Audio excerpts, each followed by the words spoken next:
Welcome to Coleman Report Live. I'm Bob Coleman, and we're talking Main Street and the small business lenders who help it grow. Lance Sexton, good to see you. Katie, good to see you. The usual suspects are up, and the hits keep on coming. Katie, how many notices did we get this morning? Katie, you're on mute. Katie, you're on mute. We can't. Uh-oh. Oh, well, that would be why I was muted. Anyway. All right, we'll let you start over.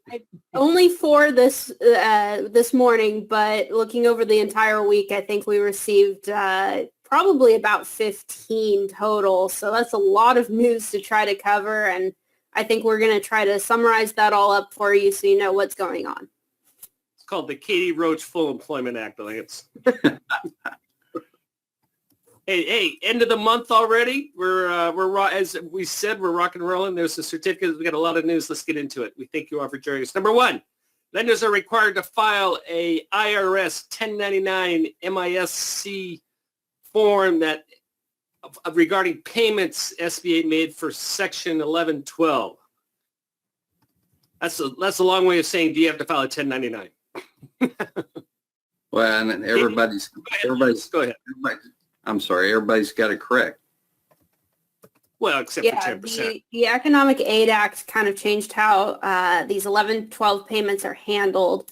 I think in December we received a notice from the IRS saying they were going to be, the lenders were going to have to submit these 1099s. And now, since the Economic Aid Act has passed, it's changed how those are handled, and lenders are no longer going to need to furnish those. Yeah, and please don't do that, because that's going to be a problem for your small business borrowers down the road when the IRS starts matching things up and then goes, where's this income, right, Lance? That's exactly right. Since the guidance has come out and said we don't have to, don't do it. Yeah, that's number 2. When does the 90% 7(a) guarantee become effective? Last December 27th, seems like a lifetime ago, January 1 of this year, yesterday when the notice came out, or February 1st? Well, Bob, I got an interesting call from one of my lending friends in our SBA Good Citizen group, and he indicated put a loan in E-Tran last week and got the 90% guarantee last week. And finish, by the way, this December 27th, it's retroactive. And what's going to, you were telling the story of one of your borrowers, and they're going to get a nice check back. What's going to happen on that?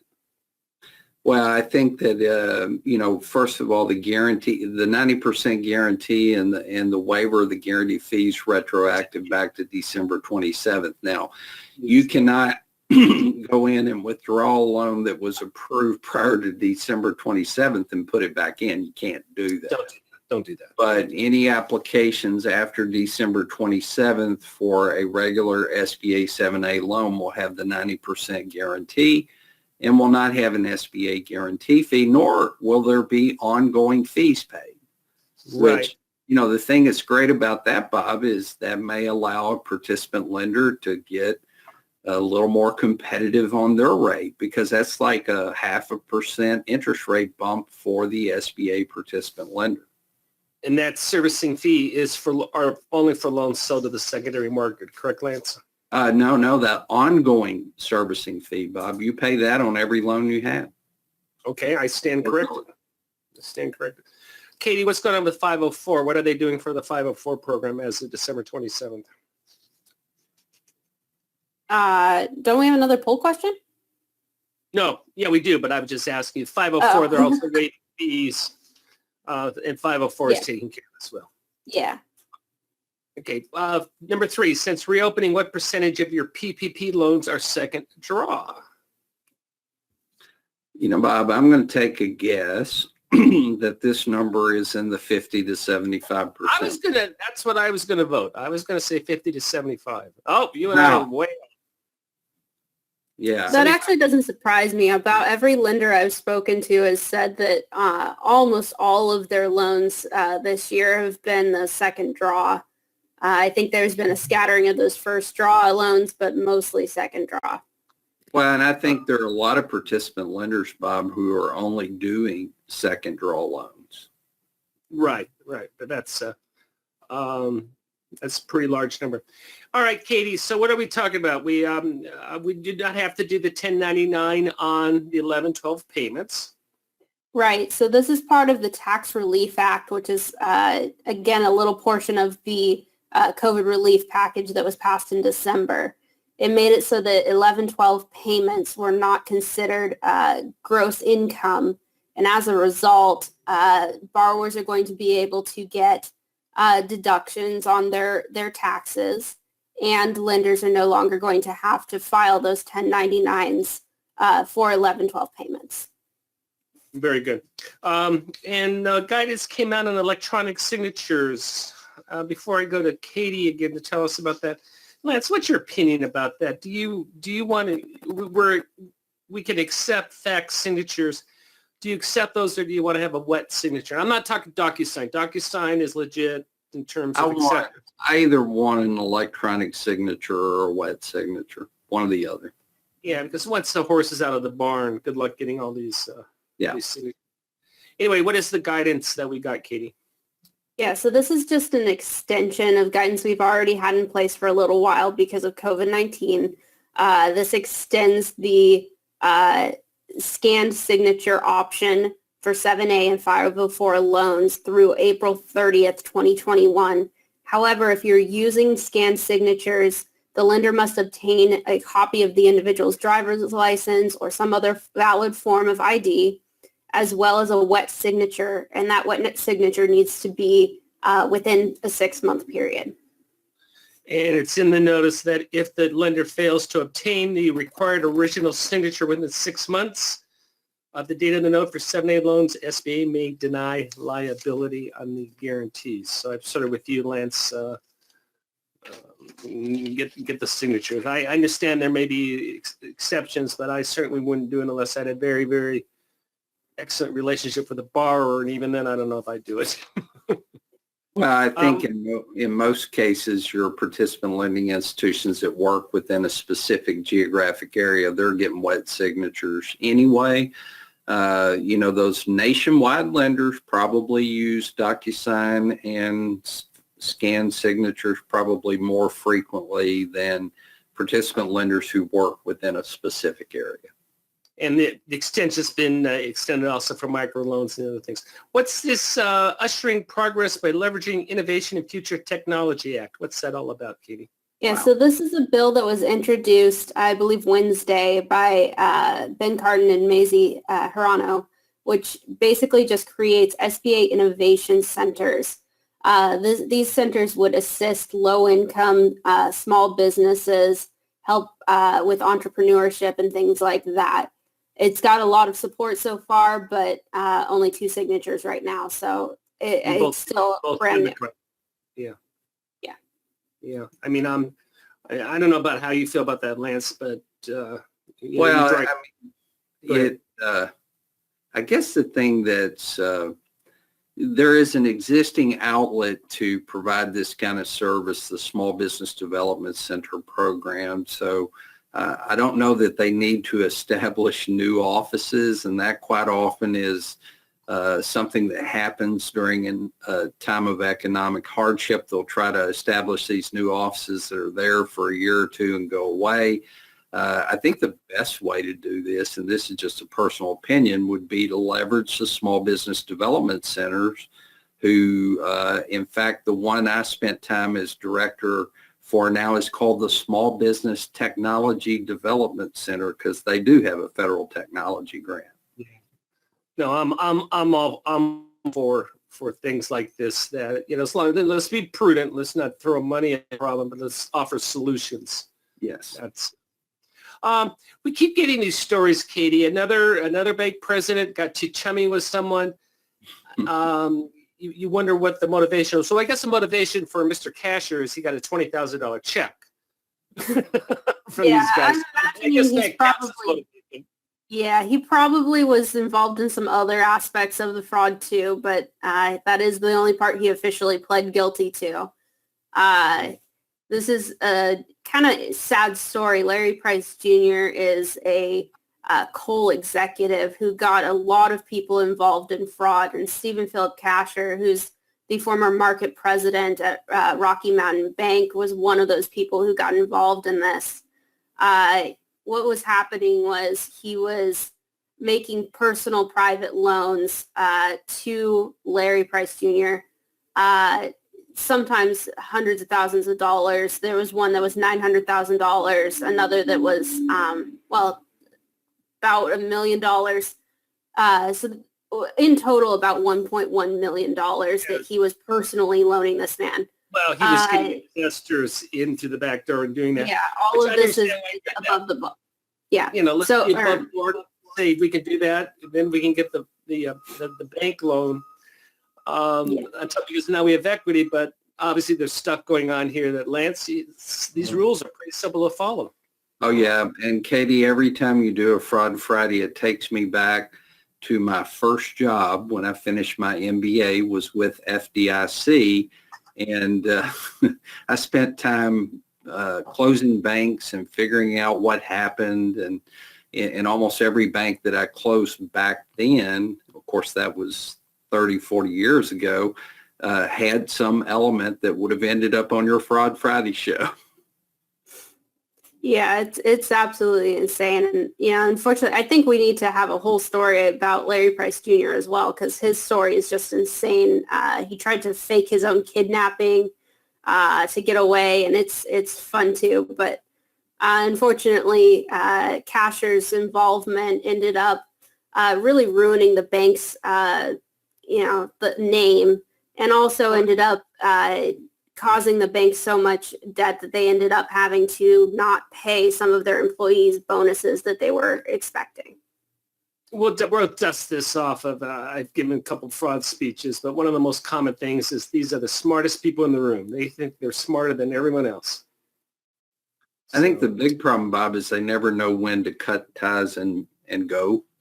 Oh, yeah. They start, and then they start small and they get away with it. And they're smarter than everyone else. Yeah. It's kind of like, go ahead. Oh, I'm sorry. It's kind of like the small business controller who steals a little bit for miscellaneous purposes, and they get away with it. And they're like, oh, well, I'll do it again. And they keep doing it. They don't just do it once and go away anyway. That's, let's get right.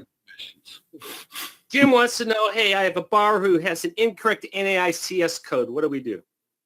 You should now, if the NAICS code in the original PPP loan, I assume we're talking about PPP loan, but let's just talk about the NAICS code, period. You should be able to go into E-Trans servicing and correct that NAICS code on that particular borrower. And it wouldn't matter if it's a 7A or PPP loan. You should be able to go into E-Trans servicing and correct that. And for purposes of 11-12 payments, it might be wise to do that now. We get these questions continually, and this is from Deneen. We have a business that was purchased in July of 2019.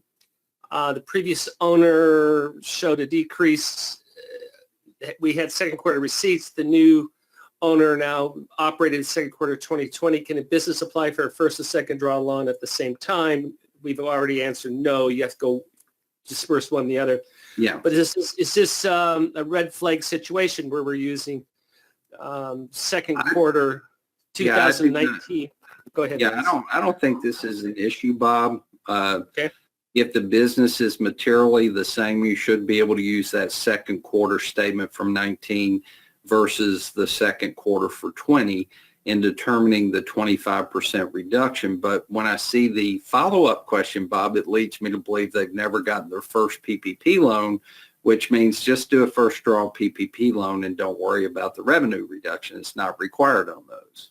Lance, I got an email from a lender that said, hey, similar type of situation, but I had 0 sales in 2019, but we had someone who went in and bought the assets. Are they eligible for PPP? No. And asset purchase is different than, a business purchase.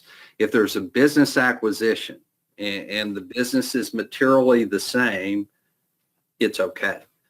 Just Yeah, a straight asset purchase, that's a new business. And if it well, didn't there's no occur, revenues. No revenues in 2000. if it did not occur prior to February 15th, then the answer is they are not eligible. Beth wants to know, can we use the QuickBooks statement to support our quarterly reductions in revenue? The answer is absolutely.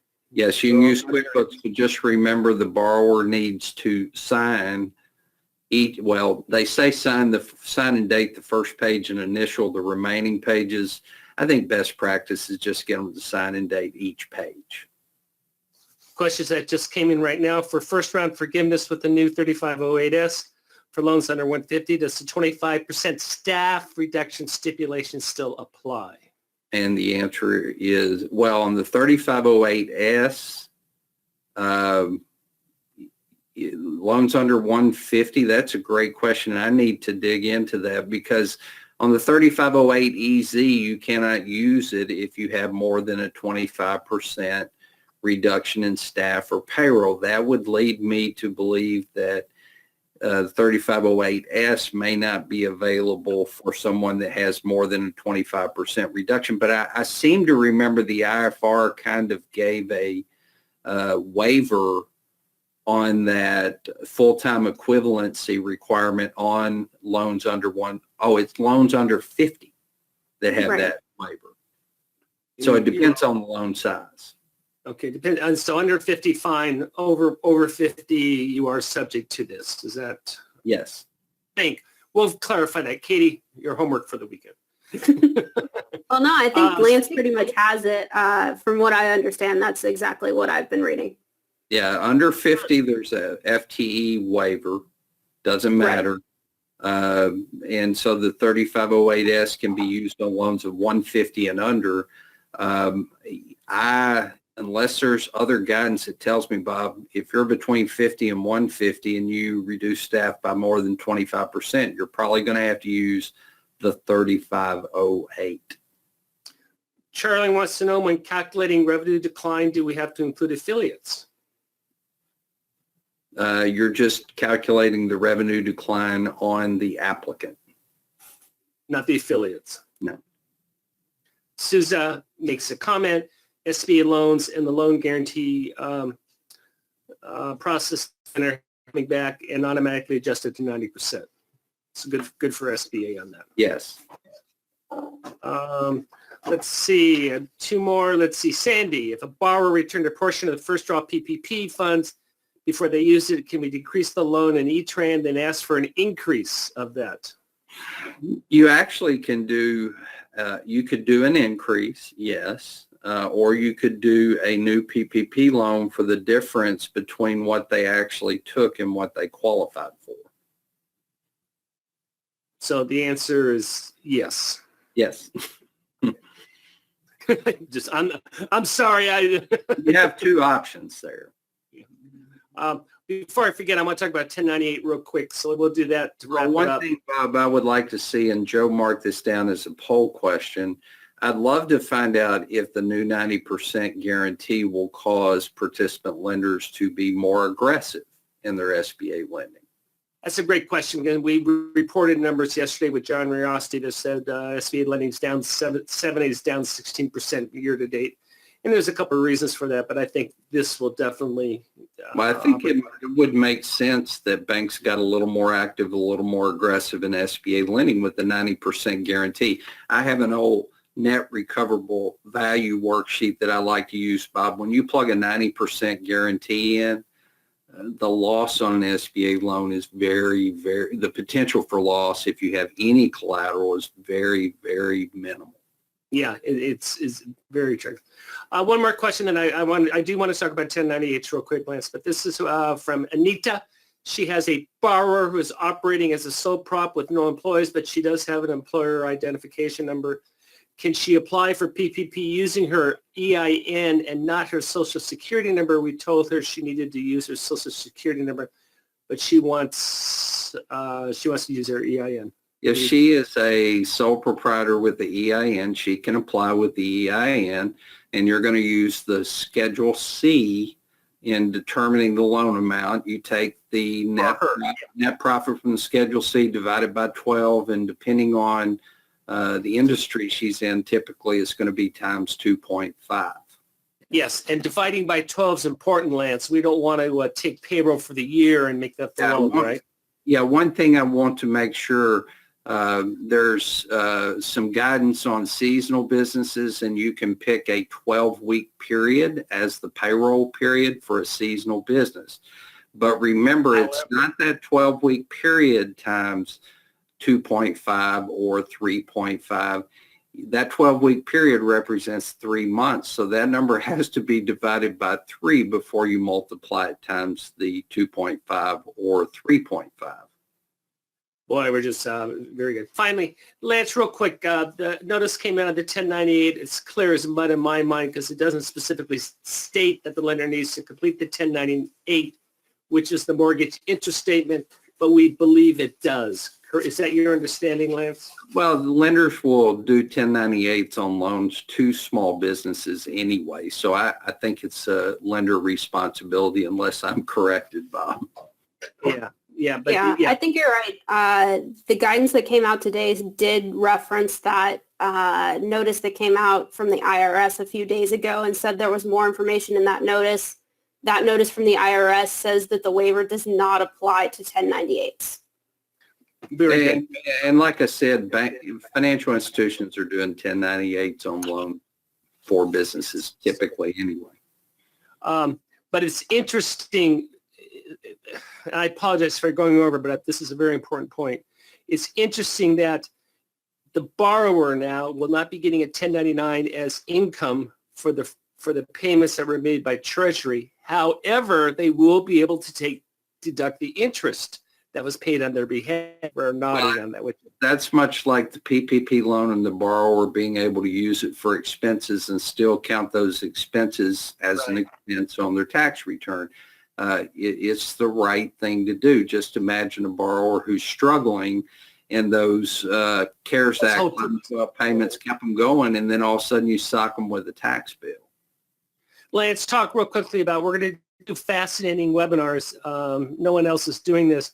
We're going to do it from the borrower perspective. We're going to break it up into 2. We're going to do it for restaurant and hotel owners, any SIC code. The plan on this is we will sell you the link and you can invite up to 20 of your prospects and your borrowers. And the webinar, Lance, will be geared for the borrowers, not for the bankers. Of course, this